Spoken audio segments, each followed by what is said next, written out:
আপনারা সবাই কেমন আছেন? আলহামদুলিল্লাহ আমি ভালো আছি। এই যে মনোরম পরিবেশে আমরা এখন হাঁটতে, চারদিকে সবুজ শ্যামল ঘাস, এই সাথে বন্ধু বান্ধব সহ ঘুরে ঘুরে বেড়ার মজাটাই আলাদা। দেখতেছেন চারদিকে শুধু ফাঁকা মাঠ, গাছগাছালি, সব একদম সুন্দর জায়গা। আসলে না দেখলেই নয়।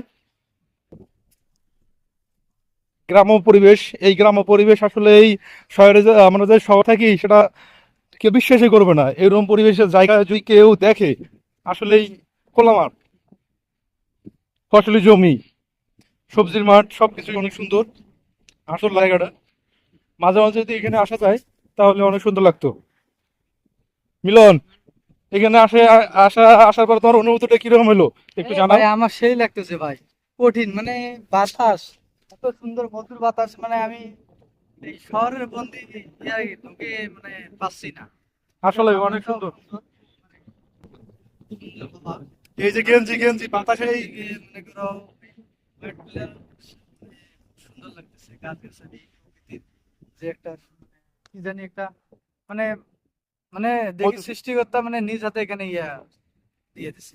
রুমের মধ্যে বন্দি জীবনে আসলে এরকম ফ্যানের বাতাস অত সুন্দর হয় না।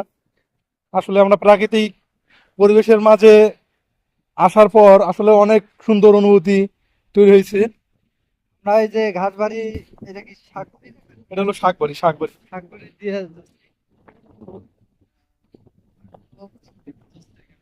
আসলে বাতাস যে কিরকম বাতাস এখানে দেখলেই বুঝতে পারবেন। এই যে গাছগুলো, এগুলো কি গাছ জানি, গরুকে খাওয়ালে আসলে এই গাছগুলো অনেক সুন্দর। গরু অনেক পুষ্টি এবং গবাদি পশুর জন্য অনেক সুন্দর বিদেশি বাড়ি। বিদেশি ঘাস। আর যদি এই যে ক্ষেত, সবজির ক্ষেত,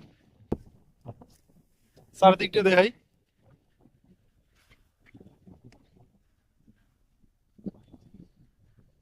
ভালো থাকবেন, আসসালামু আলাইকুম।